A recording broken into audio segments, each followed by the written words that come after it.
Good morning. We're going to be discussing the American Civil War here today in a brief PowerPoint presentation. The American Civil War lasted from 1861 to 1865. It's called the Civil War. There were two sides here with the Union, otherwise known as the North, and the Confederacy, which is known as the South. Okay? There's the Union flag, and there's the Confederate flag. Okay.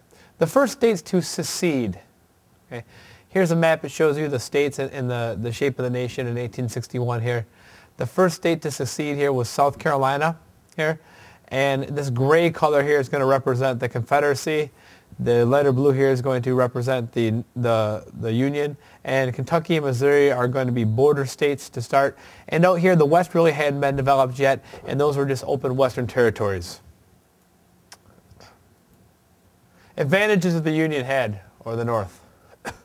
The advantage was, one of the big advantages was the population of the North. Most of the major cities were located in the northern United States here.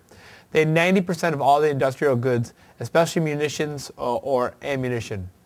They had an efficient railway system already in place in order to get troops and ammunition and other materials necessary for war back and forth. They controlled the Navy, which can be used to blockade the ports and shut down the southern economy. Okay. But they would also have to fight an offensive war, which meant that they were going to be traveling into the Confederacy, into unfamiliar territory. Okay. They had some capable military leaders, including Ulysses S. Grant, but at the beginning of the war, most of what were considered the more successful military leaders were part of the Confederacy. Confederates, or the rebel advantages, and their disadvantages. The Confederates had some excellent generals. Robert E. Lee, Thomas Jackson, just a few to mention here. Defending is always easier than attacking. You're more familiar with your surroundings, the climate, the territory, possible psychological advantages of knowing that you are defending against invaders. Farmers fight better than factory workers here. The North had primarily factory workers, and the farmers from the South, more accurate with their guns, more used to hunting and being out in the field. Profitable economy was based on cotton exports, so they did have a way to get some money. Disadvantages. Smaller population, much smaller. 9 million in the South at the time, including 3.5 million slaves there. And they had to import their goods. Very little munitions. Any weapons, any ammunition had to be imported either from the North before the war or from a foreign country. Great Britain. What was Great Britain's involvement in the war? Okay. The South was looking for an advantage. They needed an alliance. They looked to Great Britain. Since Great Britain's industry was dependent on cotton and the South had cotton, it seemed to be a logical pairing. But Great Britain was wary of events and did not really want to become too involved here. They had stockpiled cotton as the conflict was escalating, so they also, they saw it coming and had the foresight to stockpile it. And they also found other sites here. Okay? Most British citizens resented slavery, so they didn't want to ally with a nation or a rebel nation that supported slavery. Okay. Tensions between the North and Great Britain. A British ship, the Trent, was intercepted by the North on its way to Great Britain from the South. It carried Southern ambassadors, and the North resented British interference, leading to a call for war.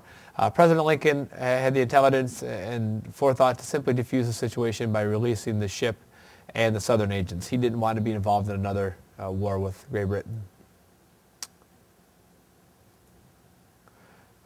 Great Britain had also sold several ships to the South, namely the Florida and the Alabama, and had sunk many northern ships here, so they didn't get totally uninvolved. Emancipation Proclamation. This was an order issued from President Lincoln which freed the slaves only in states that had seceded from the Union. It did not free slaves in the border states. Okay? And this is a picture of the Great Battle of Gettysburg, July 1st through 3rd, 1863. George Meade, the Union general here, and General Robert E. Lee represented down here with his picture.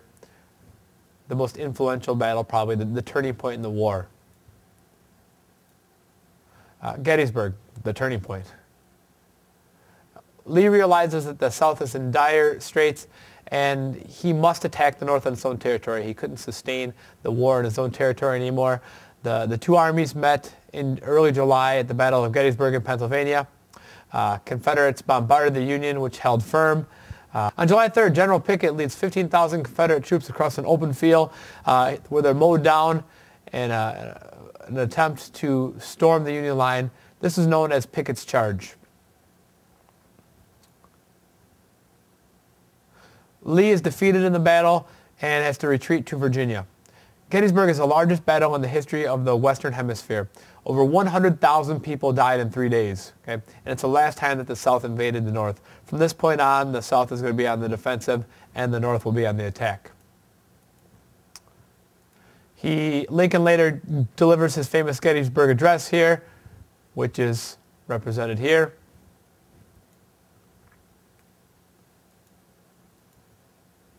Technology in the Civil War. Here you have one of the early Ironside ships that was used in the Civil War. They were much more efficient and deadly towards the end of the Civil War. Here you can see some of the heavy artillery that could be used. First metal ships used here. This is a famous battle depiction of the Monitor and Merrimack, two of the ships that battled. And here's a picture of the Battle of Vicksburg in which the ships are going up a river. July 4th, 1863, another Union victory at Vicksburg. Won by Ulysses S. Grant. It cut the South into half and gave them the Union control of the much important Mississippi River here, which can be used for transportation of troops and also to blockade the South. Grant was then given control of all Union armies and began a scorched earth policy to defeat the South. He would travel from town to town, from city to city, destroying the cities and burning the crops, leaving no resources for the Confederates. And then a northern general decimates the Virginia Shenandoah Valley. General Sherman is given the task of taking to Atlanta. His march through Georgia, which saw the total destruction all the way from Atlanta to Savannah, Georgia.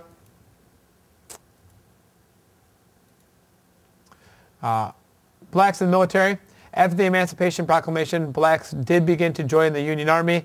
Initially, they were only used for manual labor. Eventually, they saw live combat. The 54th Regiment out of Massachusetts is famously depicted in the movie Glory.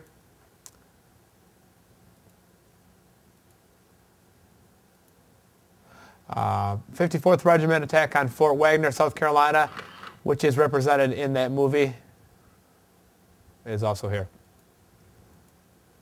On April 3rd, 1865, Grant takes Richmond, Virginia, the final blow to Lee's army. Lee surrenders on April 9th, 1865 at the Appomattox Courthouse. All Confederate troops forced to take the oath of loyalty to the United States. Otherwise, the terms were pretty lenient here. The South wasn't punished too badly at the time.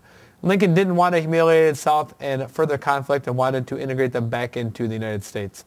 The issue of states' rights was now solved. The federal government had asserted its status.